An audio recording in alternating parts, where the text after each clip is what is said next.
My name is Jeff Evans, and there are many reasons why I feel like you should hire me to work for you. I feel like I would be a grand slam to work for baseball tonight, or to be a live play-by-play or color commentator for baseball, whether it's television or radio. I have both a passion for radio and or television, but the main reason why you should hire me over my competitors is because baseball is my life and passion. I've been involved with the game of baseball my whole life. I have much experience and knowledge of the game itself, as I have played high school ball, college ball, semi-professional ball, and even have coaching experience on top of my playing experience. I'm one of the hardest working people with everything I do. No matter what the situation is or how many times I strike out or fail, I always get right back up and make a diving catch or hit a clutch home run and do the best that I can. I will do whatever it takes to get the job done and get it done well.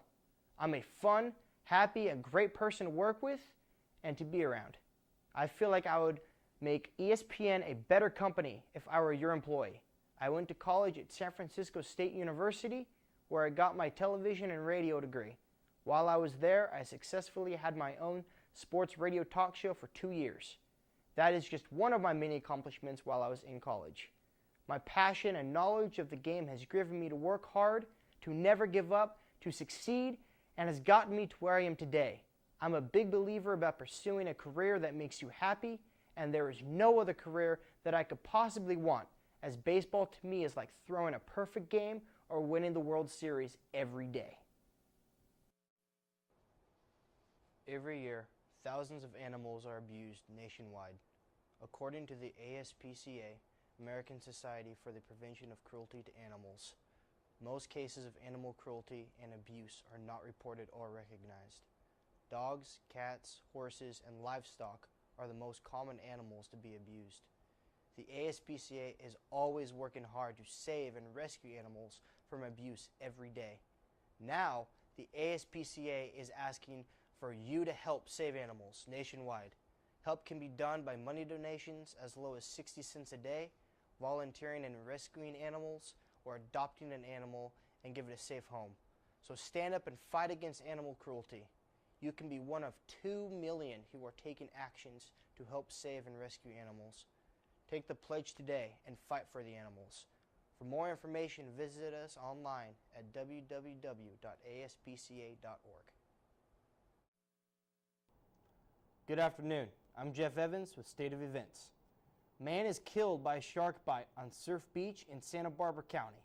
Officials say that the shark was a great white and mistake the surfer as prey. The victim was a 39-year-old from Orcutt who was bitten in the upper torso. The victim died on the scene despite a friend's efforts to try and save him. 1 man is dead and 3 others are wounded after a San Jose shooting, which occurred early Sunday morning. Victims' names have not been released. Officials say the victim who died while being rushed to the hospital. This is San Jose's 39th homicide of this year. No other details were released about the other wounded victims. Sandy is expected to be a devastating superstorm for the East. Sandy is supposedly to consist of a northbound hurricane, severe early winter storm, Arctic wind from the north, high tides that could worsen flooding, and a devastating combination of snow and wind causing widespread power outages. Stay tuned for sports and weather when we return. Good afternoon, I'm Jeff Evans, and this is your Bay Area sports news. The NHL lockout is still in effect and doesn't look to be resolved anytime soon. However, labor talks will resume Sunday in hopes of ending the lockout. All November games, as well as the NHL Winter Classic, have been canceled. The Golden State Warriors are off to an impressive 2-1 start to the 2012 NBA season. Unfortunately, Brandon Rush's season is done due to his recent left knee injury. The Sacramento Kings are off to yet another disappointing start to their season and are now 0-3. The Oakland Raiders lost yet another disappointing game this week to the Tampa Bay Buccaneers with a final score of 42-32.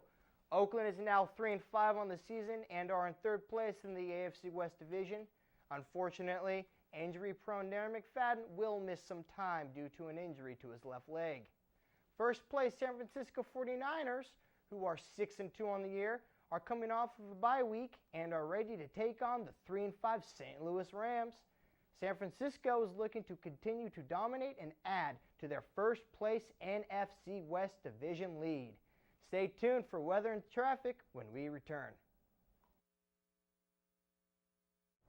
Good afternoon. This is Jeff Evans, and I am your host of the Interviews with Jeff show. Welcoming my good friend, Michael Cornish. Good afternoon. How you doing, bud? Good, how are you? Good. So let's just jump right into it. So I know you're a big, avid swimmer. Yes. So I'm just curious, how long have you been swimming? I've pretty much been swimming my whole life. Ever since I was about 6 years old is when I started swimming on swim team. I started with my brother and sister, so they are older than me, so obviously they started before I did, and I kind of just picked up behind them. I swam all through high school and stopped about my sophomore year in high school, and that's when I kind of transitioned from swimming to teaching swimming and lifeguarding and stuff. Okay. So how long have you been teaching lessons? I've been teaching since my sophomore year in high school. So actually that's not true. I started lifeguarding my sophomore year in high school. I started teaching about my senior year in high school. So I've been teaching for about like 5 years. Okay. So who or what has inspired you to become a swim teacher / swimmer?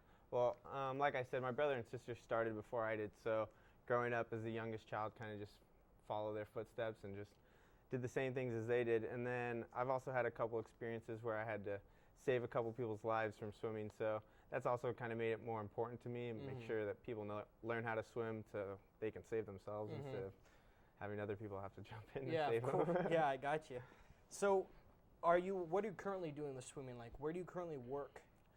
Right now I work at Anderson Swim School in Pacifica, and so I'm just literally just teaching swim lessons to little kids, ranging from ages between like 3-year-olds all the way up to adults. I've done people that are older than me, like in their 40s and 50s, that have never swam in their whole life. So It's all over the place. Wow.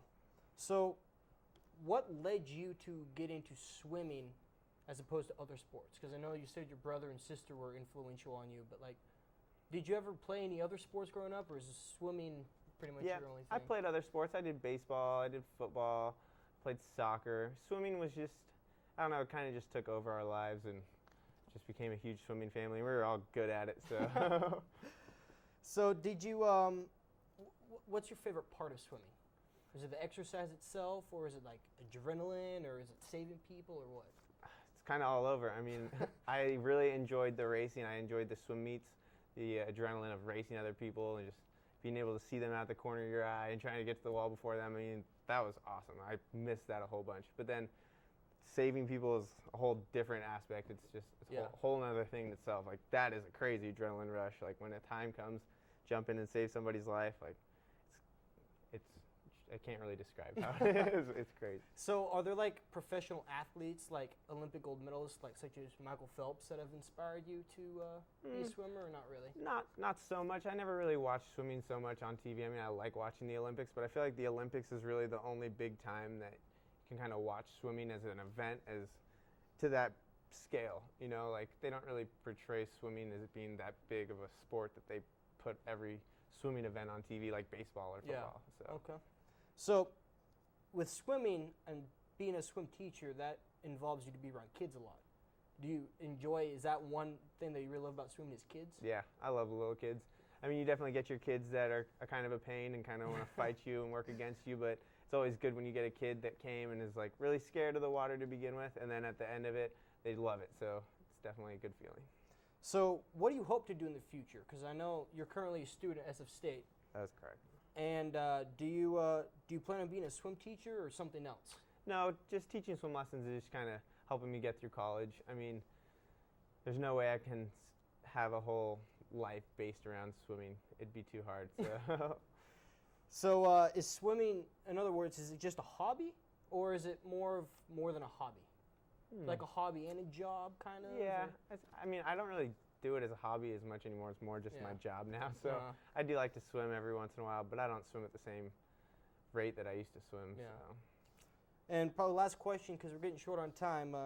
Do you have any major accomplishments or awards or any that type of sort of thing from swimming? I mean, just for my high school and stuff, like, my high school, I came second place in e-balls my freshman year. That's about it. But don't really get an award for that. It's just I brag about it. Gotcha. All right, we are out of time. So thank you so much for the interview, bud. You're welcome. Take Thank it you. easy.